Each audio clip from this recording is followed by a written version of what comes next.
Hi, I'm Emma, and I'm 28 years old. I work as a veterinary technician at a small clinic in a quiet part of town.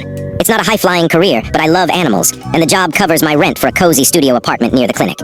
I can bike to work, which saves me a bit of cash. My family dynamic, though, is a mess. I have 2 parents and an older sister, Lauren, who's 32.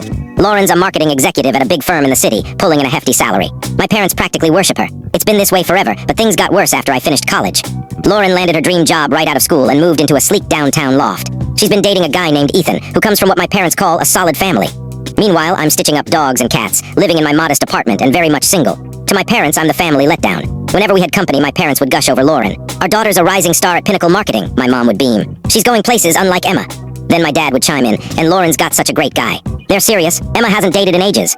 They'd say this stuff right in front of me like I was invisible. Guests would squirm, trying to shift the conversation, but my parents didn't care. They'd keep praising Lauren and tossing little jabs my way. It stung every time, but they brushed it off. When I tried to tell them how it felt, they'd roll their eyes. "Oh, Emma's just being sensitive," my mom would say. "We're proud of Lauren's success."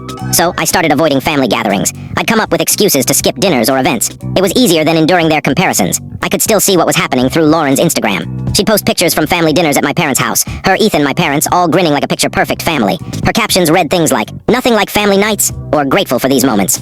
It was like I didn't exist. Like I wasn't part of the family at all. The only person who truly cared about me was my grandmother on my mom's side, whom everyone called Gran. She lived in a charming bungalow about 15 minutes from my place, with a wraparound porch and a backyard full of roses and lavender. Gran was my rock. When I was applying to college and my parents were obsessed with Lauren's achievements, Gran helped me with my applications. She even slipped me money for textbooks when my parents said they could only afford to help one kid. We'd sit on her porch sipping lemonade, and she'd share stories about her life.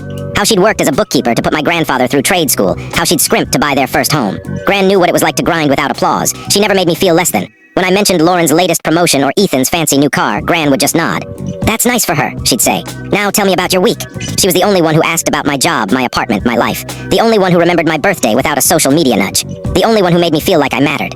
So when my phone buzzed one Thursday night with my mom's name on the screen, I almost ignored it. I was exhausted from a long shift at the clinic and not in the mood for another lecture about Lauren's brilliance. But I picked up. Emma, my mom's voice was practically vibrating. "Big news, Lauren and Ethan are engaged." My stomach sank, but I forced a smile into my voice. "That's awesome, Mom. They must be thrilled." "Oh, they are. We're hosting an engagement party in 2 weeks at our house. Ethan's parents are coming, and they're big names in Lauren's industry, so this is a huge deal. You have to be there, Emma. It's important for Lauren's career. Dress nicely, okay? This is a classy event." She hung up before I could respond. I sat there, phone in hand, feeling that familiar knot in my gut. Even when they wanted me there, it was about Lauren, not me. For the next 10 days, I debated skipping the party. Part of me wanted to fake a work emergency. But despite everything, I cared about Lauren. She was my sister, even if our parents played favorites. Then 3 days before the event, Lauren called. "Hey, Emma," she said, her tone softer than usual. "I know Mom told..." For complete story, follow the given link below. Please like and subscribe Meesha's Quest Tales for new stories.